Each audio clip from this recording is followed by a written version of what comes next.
अस्सलाम वालेकुम दोस्तों, welcome to AJ TV world. दोस्तों, आज का हमारा टॉपिक है अमेजिंग फैक्ट्स अबाउट तुर्की। तुर्की के मुतालिक दिलचस्प हक़ाइक़ जो आपने पहले नहीं सुने होंगे। तुर्की, जिसका पूरा नाम जमहूरियत तुर्की है, ये एक यूरेशियाई मुल्क है जो जनूब मगरबी एशिया में जज़ीरा नुमा अनातोलिया और जनूब मशरक़ी यूरोप के इलाके बल्कान तक फैला हुआ है। तुर्की की सरहदें 8 ममालिक से मिलती हैं, जिनमें शुमाल मगरब में बल्गारिया, मगरब में यूनान, शुमाल मशरक़ में जॉर्जिया, मशरक़ में आर्मेनिया, ईरान और अज़रबैजान और जनूब मशरक़ में इराक़ और शाम शामिल हैं। तुर्की का कुल रकबा 7,83,562 मरबा किलोमीटर है। रकबे के लिहाज से ये दुनिया का 37वां बड़ा मुल्क है और इसकी आबादी तकरीबन 8 करोड़ 95 लाख के लगभग है। आबादी के लिहाज से ये दुनिया का 19वां बड़ा मुल्क है। यहाँ 96% मुसलमान जबकि बाकी 4% में कुर्द और यहूदी आबाद हैं। तुर्की के दारुल हुकूमत का नाम अंकारा है, लेकिन तुर्की का सबसे बड़ा शहर इस्तांबुल है।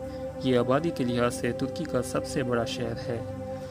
तुर्की की ज़मीन बहुत ज़रख़ेज़ है। रुई, रेशम, तंबाकू और गन्ना अहम ज़रूरी पैदावार हैं।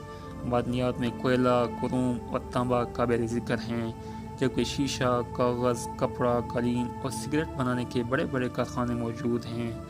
दोस्तों, अगर तुर्की की तारीख़ की बात की जाए तो तुर्की एक बहुत कदीमी तारीख़ का हामिल मुल्क है।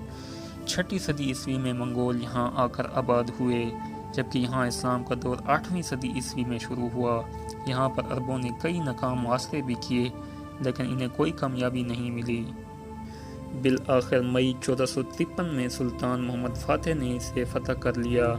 कुस्तुनतुनिया में मौजूद ईसाइयों का सबसे बड़ा गिरजाघर सुल्तान मोहम्मद फ़ातेह के हुक्म से अयाज़ हयात सूफिया चर्च से अयाज़ हयात सूफिया मस्जिद में तब्दील कर दिया गया। यूँ ईसाइयत का सबसे बड़ा मरकज़ तेज़ी से इस्लामी रंग इख्तियार करने लगा और यहाँ कई मसाजिद आबाद की गईं। तुर्क सुल्तान खुद को खिलाफत अब्बासिया का जानिशीन कहते थे। इनकी सल्तनत इस्लामी दुनिया में सल्तनत उस्मानिया के नाम से मशहूर है। 1480 तक तुर्क बल्कान पर काबिज़ हो चुके थे।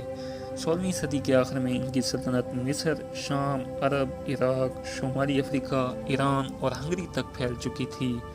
1550 के बाद सल्तनत उस्मानिया का सूरज गुरूब होने लगा। सुल्तान की अयाश परस्त तबीयत की वजह और उस्मानियों की इस्लाम से गफलत ने इस सल्तनत को कमज़ोर कर दिया। 1683 में ऑस्ट्रिया से शिकस्त के बाद इनके कब्ज़ा में मौजूद तमाम ममालिक आज़ाद होने लगे। पहली जंग अज़ीम में तुर्की ने जर्मनी का साथ दिया और इन्हें शिकस्त का सामना करना पड़ा, जबकि इसके नतीजे में अंग्रेज़ों ने तुर्की के कब्ज़ा में मौजूद शाम, ईरान, अरब और मिस्र पर कब्ज़ा कर लिया।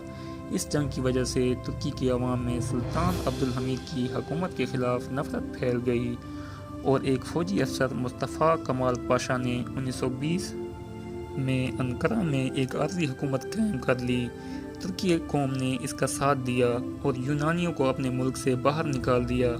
1922 में कमाल पाशा ने उस्मानी खिलाफत के ख़ात्मे का ऐलान कर दिया और 29 अक्टूबर 1923 को तुर्की जमहूरी हुकूमत बन गया और इसे एक सेकुलर मुल्क बना दिया गया और खिलाफत का असर ज़ैल कर दिया गया। यहाँ मदारस और इस्लामी कवानीन भी ख़त्म कर दिए गए। दूसरी जंग अज़ीम में तुर्की ने किसी मुल्क का साथ ना दिया और गैर जानबदारी का मुज़ाहरा किया। 1952 में तुर्की नेटो का हिस्सा बन गया। 1957 में डेमोक्रेटिक पार्टी ने कामयाबी हासिल की और अदनान मेंडेस को मुल्क का वज़ीर आज़म बना दिया गया, जिसे 1960 में फ़ौज ने तख्तादार पर लटका दिया। फिर सियासी मैदान में कई उतार चढ़ाव आए। एक तवील सियासी और इक़्तिसादी बेचैनी के बाद 1993 के बल्दियाती इंतख़ाबात में नजमुद्दीन अरबकान की पार्टी ने तुर्की में ज़बरदस्त कामयाबी हासिल की। इनकी जमात तुर्की में इस्लाम पसंद जमात से मशहूर हुई। 1998 में इनकी जमात पर 5 साल के लिए सियासत में हिस्सा लेने पर पाबंदी आयद कर दी गई। इन पर आइन को तब्दील करने का इल्ज़ाम था। 10 मार्च 2000 को नजमुद्दीन अरबकान को 1 साल कैद की सज़ा सुनाई गई। 2002 के इंतखाबात में रजब तैयब उर्दगान की जमात AKP ने ज़बरदस्त कामयाबी हासिल की और फिर उस इंसान को वज़ीर आज़म बनाया गया जिसने सियासत, अक्ल और निडर तबीयत से तमाम मगरबी ममालिक की नींदें उड़ा दी। जी हाँ, हम बात कर रहे हैं तुर्क वज़ीर आज़म रजब तैयब उर्दगान की। तैयब उर्दगान इस वक्त तमाम इस्लामी दुनिया में हीरो की हैसियत से जाने जाते हैं। طیب اردگان نے ترکی کو دوبارہ اسلامی ملک بنانے کا کام جاری رکھا۔ طیب اردگان نے اس وقت فلسطینی مسلمانوں میں شہرت پائی جب انہوں نے ورلڈ اکنامک کے اجلاس میں اسرائیلی وزیر اعظم کو پوری دنیا کے سامنے قاتل کہا۔ اس واقعے کے بعد ترکی میں طیب اردگان کا شاندار استقبال کیا گیا۔ امریکہ اور غیر اسلامی ممالک اسے اسلامی دہشت گرد کہتے ہیں۔ ماہرین کے مطابق اسلامی دنیا پر امید ہے کہ خلافت دوبارہ قائم ہوگی جس کی قیادت طیب اردگان کریں گے۔ ترکی تمام مظلوم مسلمانوں کی کھل کر حمایت اور مدد کرتا ہے، چاہے وہ مسئلہ فلسطین ہو، شام ہو یا کشمیر۔ رجب طیب اردگان ظلم کے خلاف آواز بلند کرتے ہیں، اسی وجہ سے ترکی کی عوام انہیں بار بار وزیر اعظم اور صدر منتخب کرتی ہے۔ دوستو، ترکی کا 97% حصہ ایشیا جبکہ 3% حصہ یورپ میں واقع ہے۔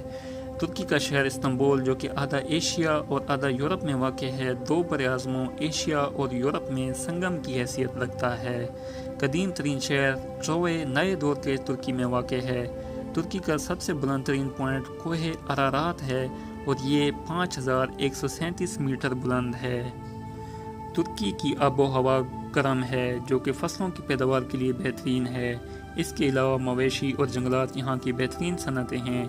ترکی سیاحوں کے درمیان بہت مقبول ہے کیونکہ یہاں کئی ایسے مقامات موجود ہیں جو کہ عالمی ثقافتی ورثے میں شامل ہیں۔